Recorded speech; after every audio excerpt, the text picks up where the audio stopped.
This is Brian with Redefined-Life. This is a follow-up video to the Vice President's comments about Jesus is Lord, and I've come across the response from the individuals that were being mocked from the Vice President. And it seems like there's really not much news out there in regards to the Christian side of things, and I wanted to get their responses put out so that Christians can actually hear it from their own mouth what they experienced at that rally. Our raw, like untold story. There's a lot that happened off camera, yelled out to the crowd that abortion is the sacrament of Satan. And when I said that, I deeply do believe that as a Christian. And about 10 seconds go by, and that's when the video of my friend Grant and I proclaiming that Christ is Lord and Jesus is King. When we said that, there's a lot of controversy that says she wasn't talking to us or we left, we didn't get kicked out. Well, I could speak on Grant and I's behalf. On video, Grant's getting pushed and shoved. Attendees there, volunteers that kicked us out with badges or whatever they had. And I specifically remember this one man saying, "You were uninvited and unwelcome to this event. You need to leave." And all they did was walk us out the door. They didn't tell us why. No cops escorted us out. No Secret Service. And yeah, that's our story. It's important that we get our message out in any way possible. We were only here to protest our faith, and we did so.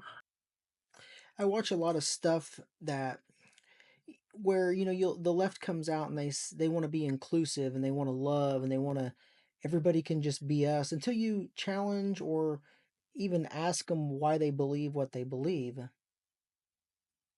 And from the information that they've given about that, it seems like they were peacefully there.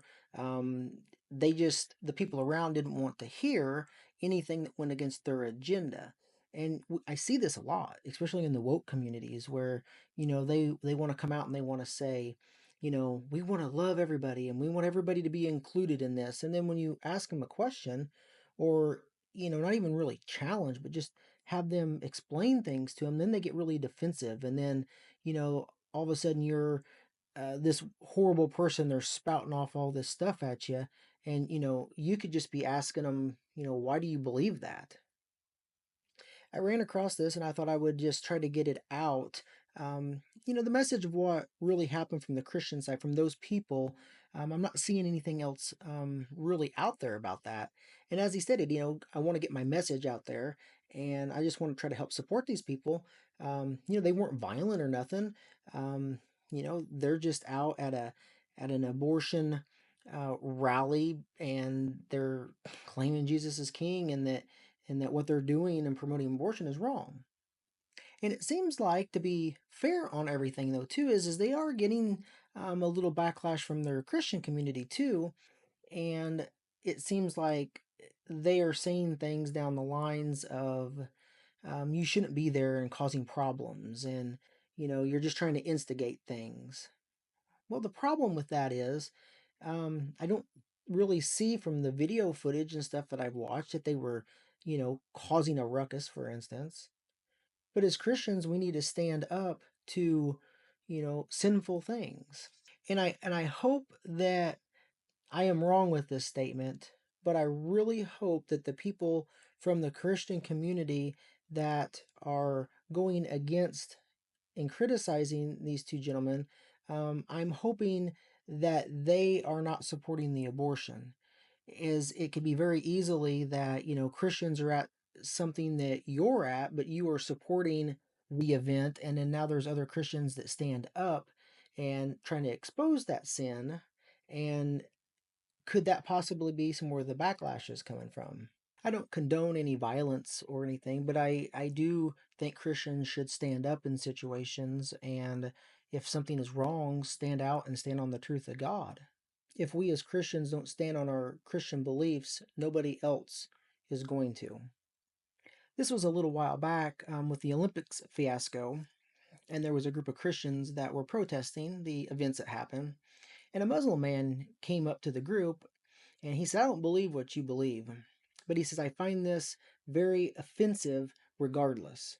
And he says that if Christians don't start standing up for what they believe, then they're going to take everything from you. And I thought about that, and it's not a call to violence or nothing like that, so don't even get that wrong. But too many times Christians turn the blind eye. We don't stand up for what's right. We allow things to happen. We allow our brothers and sisters to be in sin. We know they're doing it. And instead of coming to people with love and admonishing them, try to bring them up, build them up in the Spirit and the Lord, we just turn blind eyes to things. But the statement that, that man made to that Christian group there, it kind of resonated a little bit. And if Christians don't start standing up for what we believe, they are going to take everything.